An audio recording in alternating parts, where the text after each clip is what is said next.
नमस्कार, स्वागत है आपका इंडिया वॉइस पर। मैं हूं आपके साथ विशाल मिश्रा। बुलेटिन की शुरुआत करते हैं। छत्तीसगढ़ के दुर्ग में केंद्रीय गृह मंत्री अमित शाह ने जनसभा को संबोधित किया। इस दौरान सभा स्थल पर पूर्व मुख्यमंत्री रमन सिंह, बीजेपी प्रदेश अध्यक्ष अरुण साव समेत सभी नेताओं ने उनका जोरदार स्वागत किया। इस दौरान उन्होंने मोदी सरकार की 9 साल की सफलताएं गिनाई, साथ ही कांग्रेस पर जमकर निशाना साधा। उन्होंने कहा कि छत्तीसगढ़ में कांग्रेस की सरकार की उल्टी गिनती शुरू हो चुकी है। देखिए हमारी ये रिपोर्ट। सोनिया मनमोहन की सरकार 10 साल चली, घपले, घोटाले, भ्रष्टाचार, ढेर सारे घोटाले बाहर आए। 12 लाख करोड़ का भ्रष्टाचार एक कांग्रेस की सरकार ने किया था। 9 साल हो गए मोदी जी को। हमारे सामने विपक्ष भी भ्रष्टाचार का आरोप नहीं लगा सकता। मोदी जी ने पारदर्शी सरकार चलाई। केंद्रीय गृह मंत्री अमित शाह दुर्ग छत्तीसगढ़ के दौरे पर थे। दुर्ग के रविशंकर स्टेडियम में बड़ी जनसभा को संबोधित करते हुए शाह ने एक एक करके भूपेश बघेल पर सियासी तीर छोड़े। शाह फुल फॉर्म में दिखाई दे रहे थे। रैली को संबोधित करते हुए अमित शाह ने कहा, मैं भगवान राम के ननिहाल छत्तीसगढ़ में हूं और मैं उन्हें प्रणाम करता हूं और साथ ही छत्तीसगढ़ की जनता को भी प्रणाम करता हूं। भाजपा के चुनावी अभियान की शुरुआत करते हुए अमित शाह हुंकार भर रहे थे और मोदी सरकार के 9 साल के कार्यकाल की उपलब्धियों को अपनी उंगलियों पर एक एक करके गिनवा रहे थे।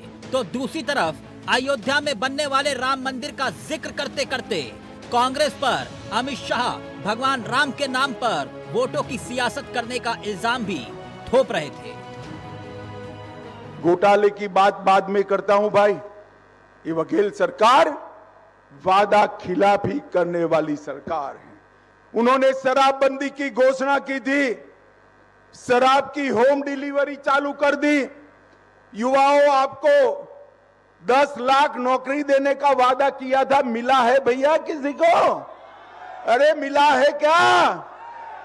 बेरोजगारी भत्ता 2500 रुपया दिया देना था, मिला है? जोर से बोलो, मिला है? स्व सहायता जूथों का कर्ज माफ करना था, नहीं किया। रेडी टू ईट बनाने वाली 22,000 बहनों की नौकरी चली गई। बुजुर्ग माताओं को वृद्धा पेंशन अब नहीं पहुंच रहा है समय पर। और प्रदेश में 1.5 लाख करोड़ का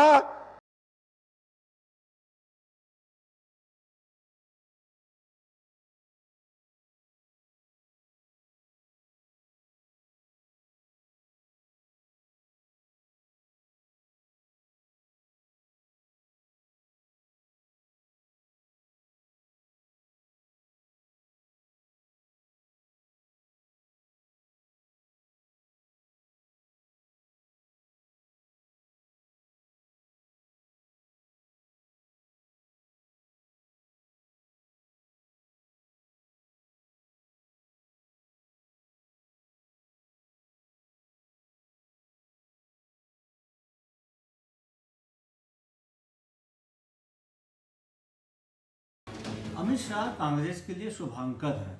वे जब जब भी भारतीय जनता पार्टी के चुनाव प्रचार का आगाज करते हैं, भारतीय जनता पार्टी के लिए जो भी दावा करते हैं वो कांग्रेस के लिए शुभ होता है। 2018 में उन्होंने दावा किया था कि भारतीय जनता पार्टी की 65 सीटें आएगी और वो कांग्रेस की 67 सीटें आई। एक बार फिर से वो यहाँ पे दावा करके जा रहे हैं भारतीय जनता पार्टी के पक्ष में। हमें पूरा भरोसा है कि एक बार फिर से छत्तीसगढ़ में कांग्रेस की 2/3 बहुमत के साथ सरकार बनेगी। और जो हमारा नारा है कि अब की बार 75 पार, वह साबित होगा। अमित शाह भ्रष्टाचार की बड़ी बड़ी बातें कर रहे थे, लेकिन अडानी की शेल कंपनियों में 20,000 करोड़ रुपए कहाँ से आया उसके बारे में मौन रहे। अडानी व मोदी जी के गठबंधन के बारे में अमित शाह मौन रहे।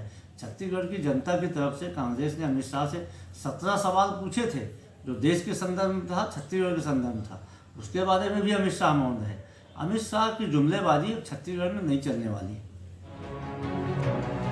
साफ है, चुनाव चौखट पर है। ऐसे में कांग्रेस को सबसे ज्यादा अगर किसी राज्य में वापसी की उम्मीद है तो वो छत्तीसगढ़ ही है। ऐसे में शाह के दौरे के बाद ये अब साफ हो गया है कि बीजेपी के निशाने पर अब भूपेश बघेल ही होंगे। यानी छत्तीसगढ़ की सियासी लड़ाई राष्ट्रीय राजनीति के फलक पर छाने जा रही है, ये तय है। Om Prakash, India voice, Raipur.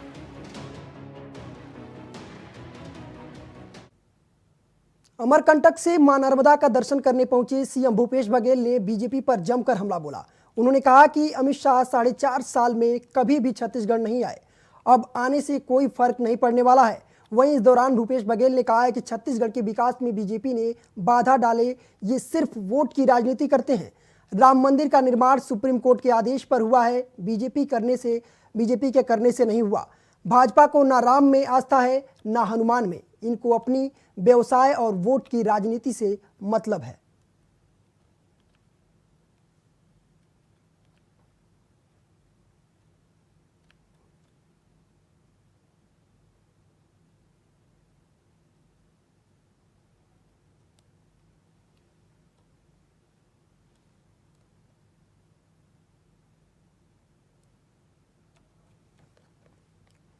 भारतीय राष्ट्रीय कांग्रेस के दिशा निर्देश पर छत्तीसगढ़ में पीसीसी के कोर कमेटी की बैठक हुई।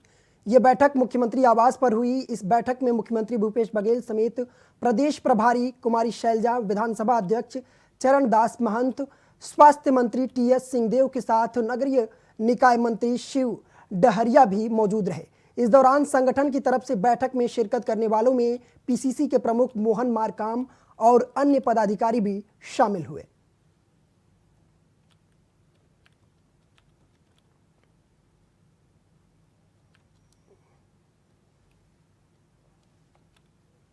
भिलाई के वैशाली नगर थाना क्षेत्र में एक बदमाश ने डायल 112 की टीम पर हमला कर दिया। आरोपी तलवार लेकर के एक व्यक्ति को मारने के लिए दौड़ रहा था। वो व्यक्ति जान बचाने के लिए भाग रहा था और भागते भागते ही उसने डायल 112 पर फोन कर दिया। इसकी सूचना मिलते ही वैशाली नगर थाने की डायल 112 की टीम तुरंत रामनगर कब्रिस्तान के पास पहुंच गई, लेकिन पुलिस को देखकर आरोपी रुका नहीं बल्कि शख्स को जान से मारने के लिए तेजी से भागने लगा। इस दौरान जब 112 की टीम ने उसे रोका तो उसने तलवार से वाहन पर हमला कर दिया। फिलहाल पुलिस इस पूरे मामले की जांच कर रही है और आरोपी को गिरफ्तार भी कर लिया है।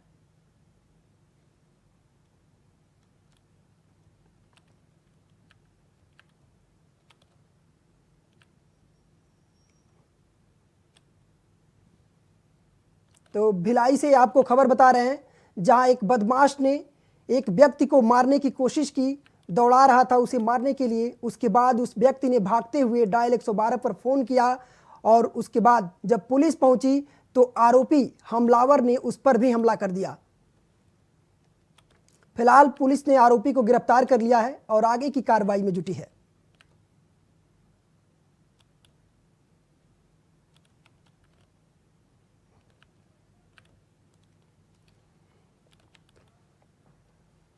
कोरबा जिले में बुधवार सुबह सब्जियों से भरे पिकअप और ट्रेलर के बीच जबरदस्त भिड़ंत हो गई। हादसे में पिकअप ड्राइवर की मौके पर ही मौत हो गई। मौके पर पहुंची पुलिस ने शव को पोस्टमार्टम के लिए भेज दिया है। मामला कुसमुंडा थाना अंतर्गत सर्वमंगला चौकी का बताया जा रहा है। ट्रेलर से भिड़ी सब्जी लोड पिकअप ट्रेलर से भिड़ गई, जिसमें हादसे में पिकअप ड्राइवर की मौत हो गई है। पुलिस ने शव को कब्जे में लेकर के पोस्टमार्टम के लिए भेज दिया है। ये पूरा मामला कोरबा का है, जहां कुसमुंडा थाना अंतर्गत सर्वमंगला चौकी क्षेत्र का ये पूरा मामला बताया जा रहा है।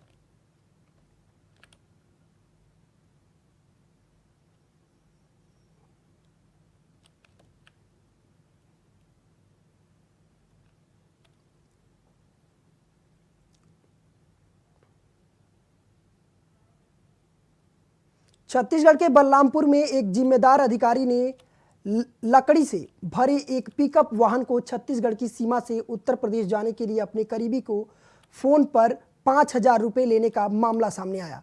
बताया जा रहा है कि जब मामला तूल पकड़ा तब जाकर के पैसा वापस किया गया। इन घटना के सामने आने से ये साफ जाहिर होता है कि अवैध तस्करों के से जिम्मेदार अधिकारी की साठगांठ किस कदर है। और तस्कर तो तस्कर, अब वन विभाग भी वनों की कटाई और तस्करी में साथ तस्करों का साथ दे रहे हैं। एसडीओ वन विभाग ने कहा है कि जांच में दोषी पाए जाने पर कार्रवाई की जाएगी और जंगलों से लकड़ियों की जो कटाई चल रही है उस पर भी रोक लगाई जाएगी।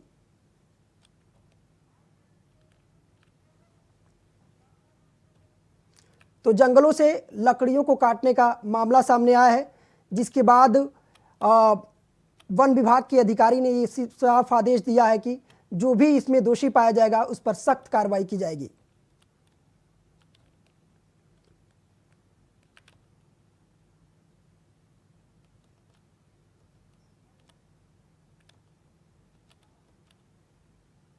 कोरबा के दादर खुर्द में रथ यात्रा का भक्ति भाव और धूमधाम से मनाया गया। हजारों की संख्या में श्रद्धालु इस परंपरागत उत्सव में शामिल हुए। भगवान जगन्नाथ का रथ खींचने के लिए यहां हर कोई उत्साहित नजर आया। इस दौरान जय जगन्नाथ का जय घोष वातावरण में गूंजता रहा। भगवान जगन्नाथ, उनके भाई बलभद्र और बहन सुभद्रा की पारंपरिक का रथ यात्रा 122वें साल में कोरबा जिले के दादर खुर्द में आयोजित की गई, जिसमें इस बार भी हजारों की संख्या में भक्तों ने अपनी उपस्थिति दर्ज कराई। इस पर्व के लिए पिछले एक हफ्ते से जगन्नाथ मंदिर में तैयारियां की जा रही थी।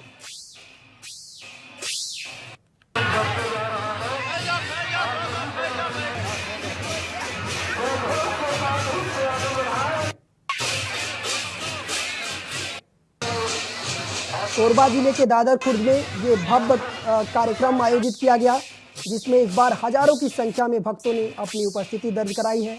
इस पर्व के लिए पिछले एक हफ्ते से जगन्नाथ मंदिर में तैयारियां की जा रही थी।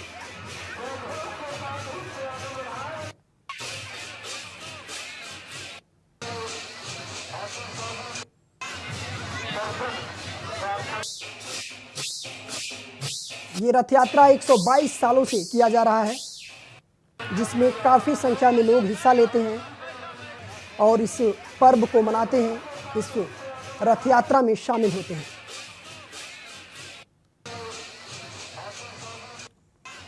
भगवान जगन्नाथ जी स्वामी की रथ यात्रा का आयोजन दादर खुर्द में, जो मेरे विधानसभा क्षेत्र में आता है, 122 वर्षों से भव्य रूप से ये रथ यात्रा का भव्य आयोजन किया जाता है।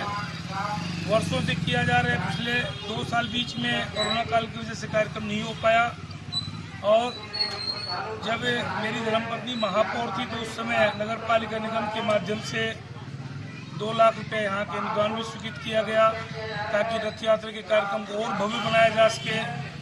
जो वर्तमान महापौर भैया राजकिशोर प्रसाद जी ने भी इसी प्रकार MIC से पास करके 2 लाख रुपए का अनुदान दिया।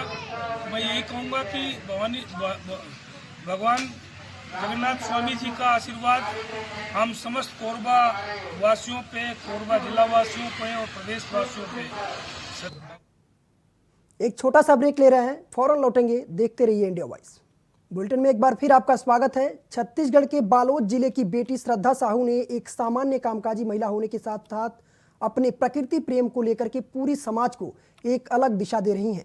किसान परिवार की बेटी होने के वजह से श्रद्धा साहू ने बचपन से पेड़ों की कटाई को देखा, प्रकृति के बेतहाशा दोहन को देखा, इसके साथ ही प्लास्टिक के चलते बंजर होती जमीनों को देखा। फिर उन्होंने एक निर्णय लिया कि अब वो प्रकृति के लिए खुद से एक नई पहल करेंगी और उन्होंने सिंगल यूज प्लास्टिक को मात देने के लिए 100 बर्तनों के सेट के साथ अपने मोहल्ले से स्टील बर्तन बैंक की शुरुआत की। तो बेटी श्रद्धा साहू ने प्रकृति प्रेम दिखाया है। प्लास्टिक के कचरों से परेशान थी वो और खुद से बनाया बर्तन बैंक के प्रकृति के प्रति जो संदेश है, जो प्रेम है, उसको दिखाया है इस बेटी ने।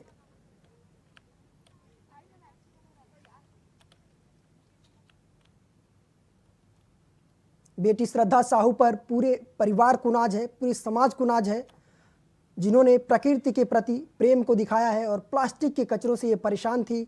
उसके बाद इन्होंने खुद निर्णय लिया कि मैं जो प्लास्टिक होते हैं उसके लिए मैं बर्तन बनाऊंगी, और बर्तन के लिए इन्होंने एक बैंक भी बनाया।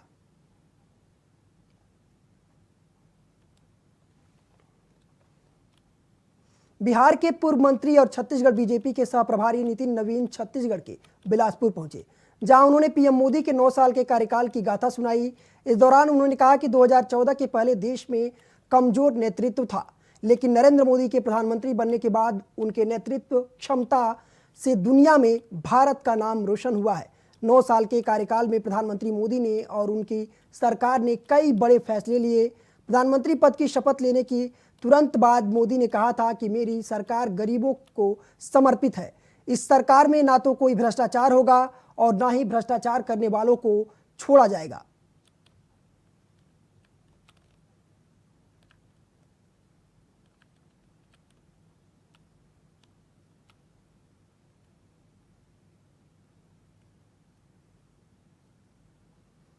तो बिलासपुर पहुंचे थे बीजेपी सहप्रभारी नितिन, जिन्होंने बीजेपी सरकार की जमकर तारीफ की और कहा कि 9 साल में बीजेपी ने देश को बहुत ही आगे लेकर के गए। इस सरकार में भ्रष्टाचार की कोई बात नहीं है, कोई भ्रष्टाचार नहीं है। साफ कहा, भ्रष्टाचार करने वालों को छोड़ा नहीं जाएगा। नितिन नवीन सहप्रभारी हैं छत्तीसगढ़ के, उन्होंने ये बातें कही हैं।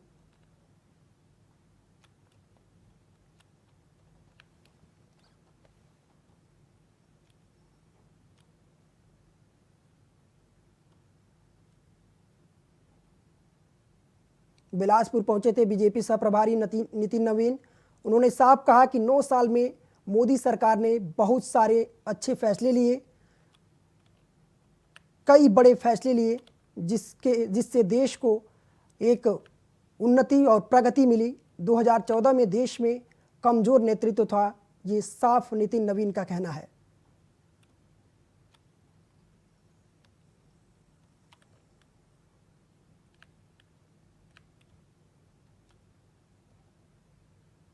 योजना के माध्यम से इस देश की जो सेवा की है और सेवा और सुशासन का जो मंत्र माननीय प्रधानमंत्री जी ने अपने शपथ के साथ लिया था, उस शपथ के साथ माननीय प्रधानमंत्री जी ने काम किया है।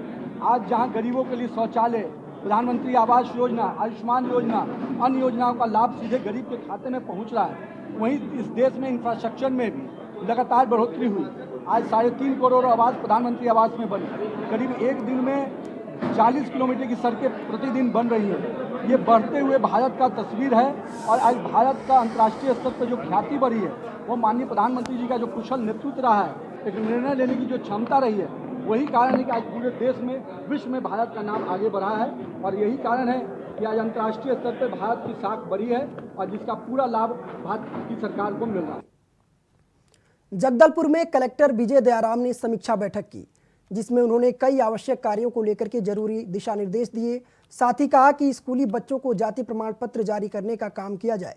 इसके लिए 26 जून से 31 जुलाई तक अभियान चलाकर कार्य पूरे करने के निर्देश भी दिए गए। इसके अलावा समय सीमा के प्रकरणों पर चर्चा कर विभागों से संबंधित आवेदनों और प्रकरणों का निवारण करने के निर्देश भी दिए।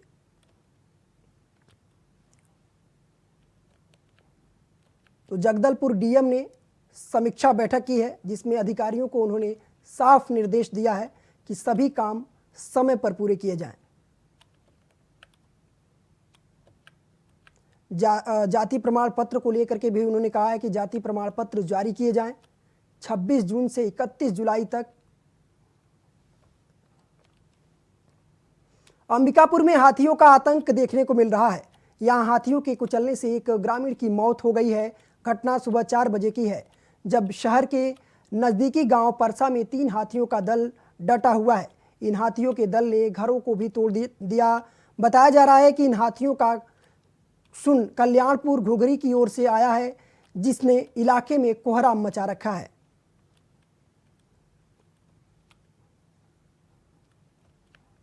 तो अंबिकापुर में हाथियों का झुंड आया है, जो काफ़ी वहाँ के लोगों को काफ़ी परेशान कर रहा है। कई घरों को तोड़ दिया और एक व्यक्ति की जान भी ले ली है इन हाथियों ने, जिसके बाद वन विभाग और पुलिस प्रशासन इन हाथियों को गांव से बाहर करने के लिए तमाम वो प्रयास कर रही है।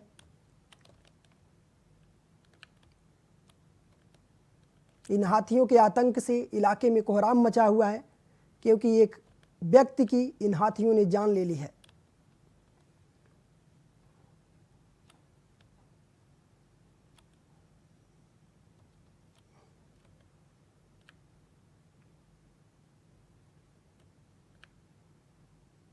अंबिकापुर से ये खबर है, आपको बता रहे हैं कि जहां हाथियों के आतंक से लोग परेशान हैं और कई घरों को भी इन हाथियों ने गिरा दिया है और उसके बाद एक व्यक्ति की जान भी ले ली है इन हाथियों ने। पुलिस प्रशासन और वन विभाग की टीम लगातार इसको उन हाथियों को बाहर करने के लिए लगातार काम कर रही है कि गांव से इन हाथियों को निकाला जाए।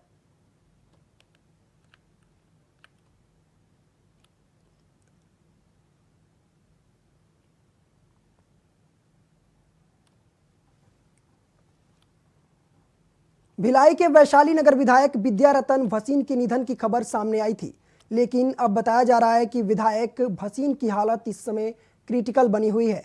उन्हें वेंटिलेटर पर रखा गया है।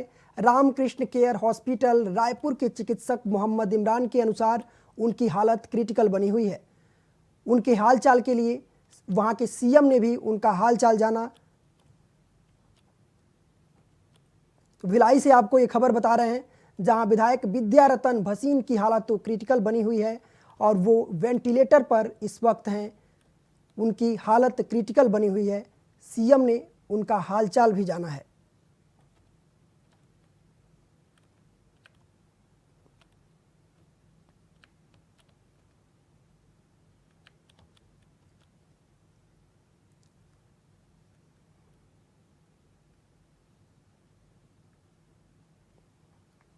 भिलाई से आपको ये खबर बता रहे हैं, विधायक विद्यारतन भसीन की हालत इस वक्त क्रिटिकल बनी हुई है और वो वेंटिलेटर पर इस वक्त हैं हॉस्पिटल में। लोग उनके लिए दुआएं कर रहे हैं कि वो जल्द ठीक हो जाएं। सीएम भूपेश बघेल ने भी विधायक का हालचाल जाना है।